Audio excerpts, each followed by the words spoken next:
The most shocking and counterintuitive fact about benign prostatic hyperplasia is that a man with a huge grapefruit-sized prostate can have almost no urinary symptoms, while a man with a tiny, barely enlarged prostate can be in completely urinary retention, unable to pass a single drop of urine. So the severity of lower urinary tract symptoms, my beloveds, in benign prostatic hyperplasia is not determined by overall size of the prostate. Instead, is determined by the location and direction of the growth.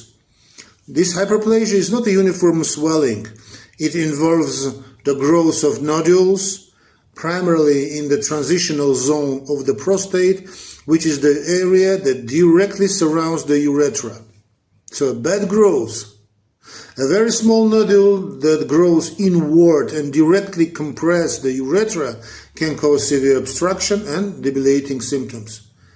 A good growth, a massive nodules that grow outward away from the urethra, can cause the prostate to become enormous on a digital rectal exam or ultrasound, yet cause minimal obstruction and symptoms. So it defies logic. Common sense dictates that a bigger prostate should cause a worse blockage. But the reality is that a tiny, strategically placed growth is far more dangerous to urinary function than a massive peripherally growing one. It changes how we evaluate patients. This is why a urologist's primary focus is not on the prostate size from an ultrasound report, but on the patient's symptom score, like, for example, AUA or IPSS score, and objective measures of flow, like uroflowmetry.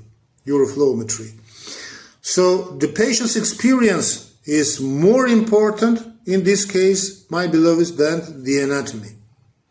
So it explains treatment success, and failure as well. This is why medications that shrink the prostate, 5-alpha reductase inhibitors like finasteride, can be slow to work and sometimes ineffective for symptoms, while medications that relax the muscle tone around the urethra, alpha blockers like tamsulosin, can provide rapid relief even if prostate remains large. So the goal is to relieve the obstruction, not just shrink the gland. Stay blessed, my beloveds.